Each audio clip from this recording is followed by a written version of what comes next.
What's good? What's good? Dang, it's dark as heck in here. Um, what's good? What's good? What's good?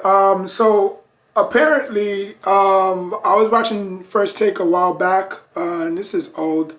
This was like around March. Um, but anyways, man, I was watching First Take, and they was basically talking about who they have winning, the NFC East, whatever have you. Like Stephen A. Smith, I don't even think he's a Giants fan, to be honest with you. I think he's a closet Cowboys fan, but I digress. You know what I'm saying? Like he never, like out of all the takes I've seen him talk about the Giants, he's never picked the Giants. It's always been the Cowboys or the Eagles. You know what I'm saying? Um, so, um, but anyways, Max is like different. Max is like opposite. It's like what Max loved, what Max like in the New York Giants, he hates in the New York Knicks. You know what I'm saying? Like, you see how passionate and devoted he is to the New York Giants? Why can't he have that same level of intensity when it comes to the Knicks? Because the Knicks has been god awful for so long. So he's given up hope. You know what I'm saying? He's given up hope. Um, and I mean, I can't really blame the guy. But anyways, that's not what I'm here to talk about. So there was basic Max obviously is biased as usual, picking the New York Giants, and and Stephen A. Smith has picked the Cowboys to win the NFC East. And then Stephen A. Smith clowns on Daniel Jones, saying that are the Giants really, really, really, really, really going to invest in Daniel Jones? This is a make and break. Like every single time, the Giants is constantly on the news, constantly on the news, and it's never been that way. It's always been the Cowboys who's been on the news a lot. When Eli Manning was under center, it was always the Cowboys or the Redskins or what I'm saying. But now I see the Giants popping up everywhere I go. You know what I'm saying? So a lot of pressure is going to be on Daniel Jones this year, which I believe he will play better because I don't think he can play any worse than he has played the last 2 years. Because let's face it, 2019, 2020, the Giants was terrible. They was garbage. Okay, they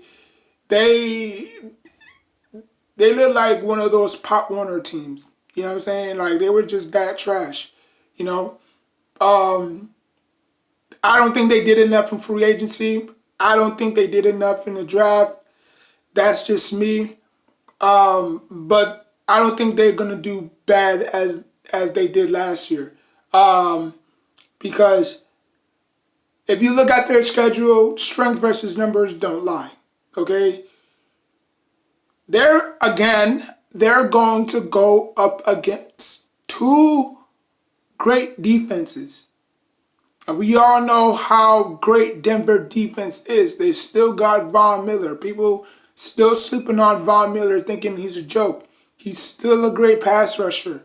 You added Patrick Surtain. His dad played it in the NFL. You know what I'm saying? He's going to be a great corner for years to come for them. Not only that they have a pass rusher, now they have a shutdown corner.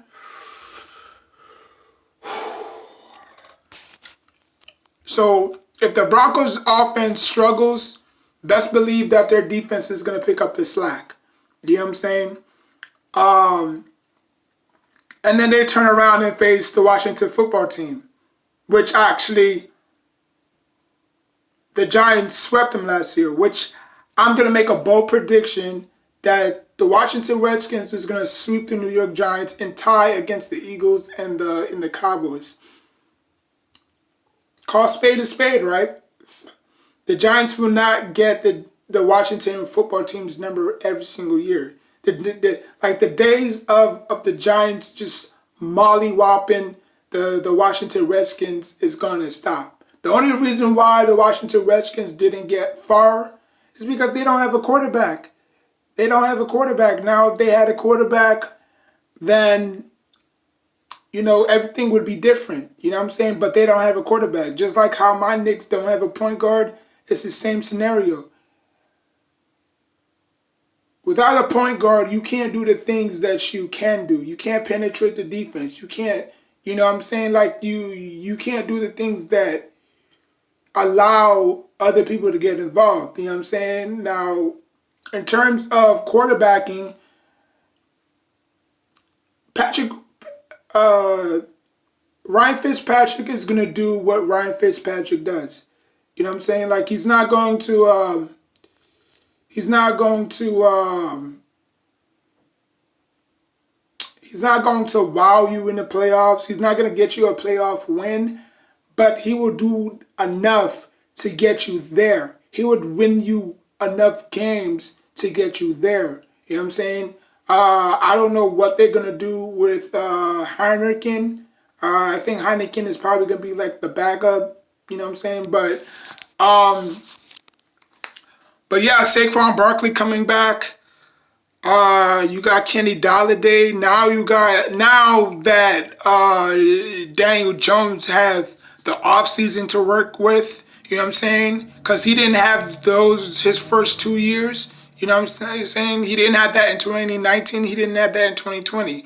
So now that he's entering 2021, he has all that. He's gonna have to go through all that all over again. Even though he didn't go through that the first 2 years, but he didn't have to go through all that. Now he has time and preparation and all that. And another thing, 3 preseason games is not going to be enough.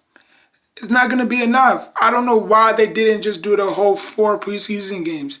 Because that's not going to get, that's just less time. 3 games. So you basically, so all 32 teams are just basically going off for 3 games. You cannot go off for 3 games. Are you going to pull another Victor Cruz in the preseason? Probably not. You know what I'm saying? Because it's going to be so hard to evaluate every single guy. You know what I'm saying? There's 90 guys in the roster, or 92, whatever. You cut it down to 53. And then you have to keep on cutting it down. So you're going to miss a lot of great players. You know what I'm saying? Like, if a dude flashes in the first preseason games and he doesn't show up in the third preseason game, are you going to sign him? Or, if a guy, stands out in all 3 preseason games, are you going to sign him? So you're going to have to make room. And you're going to have to make sacrifices because 3 preseason games is not going to cut it. You know what I'm saying? It's not enough tape for all these coaches to say, okay, that guy is the, you know what I'm saying? Just because somebody pop out of your TV screen making tackles, making blocks, you know what I'm saying? Deflecting balls and stuff. Anybody can do that. But in the course of 3 games, that's just not going to be enough.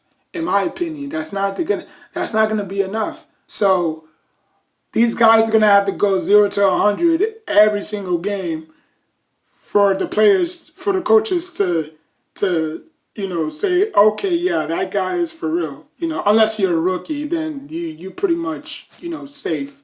You know what I'm saying? Or if you're a veteran, you pretty much safe. But for the rookies and undrafted free agency, they're going to have to show out, all 3 games, because it's only 3, it's not 4, So, but like I said, I'm going to stick to my guns and say that the Washington Redskins is going to repeat. I don't see nobody in that division taking them. It's just what it is, you know what I'm saying? So let me know what you think. And this is going to be the last time I talk about the NFC East until week 17, I guess. I said everything I said about each and every team in this division. Because people have to understand. right? This is all new to Daniel Jones. This is all new. You know, Daniel Jones never experienced this in college. He's been playing with a lot of backups in college. Duke was a lousy, lousy, pathetic organization. You know, like every Saturday they would get blown out. They're doing much better now, but back when I was in middle school, they would get blown out 81, 71, 61, 51, 40. Like it was just atrocious. You know, they was just like Penn State before Penn State was even better, was even good. You know what I'm saying? Um, so it's not his fault. If Daniel Jones don't blossom, it's not his fault. You know what I'm saying? Um, but if he doesn't pan out, then we could just use some of the draft picks that we got from the Bears, move down and draft the quarterback that we want. You know, because there's going to be a lot of quarterbacks coming out of this next year's draft. Um, so it's not going to hurt us, but it's going to kill us because we're going to go through the exact same thing as the Washington football teams are going through. You know, look how many quarterbacks the Browns have to go through. Look how many quarterbacks the Lions have to go through. You know what I'm saying? The Washington football team, the Texans. You know what I'm saying? So um, it, it's not hard to find a quarterback, but you know you don't want to be in that stage where each and every year they're gonna be talking about your team. Oh, they just need a quarterback. Oh, they just need a quarterback. Oh, like you don't hear nobody questioning the Washington football team defense. The one thing that they need, the one glaring thing that they need is a quarterback. If they have a quarterback, it's good night, Irene. You know what I'm saying? Like it's gonna be over for the NFC East if the Washington football team finally gets their quarterback. You know what I'm saying?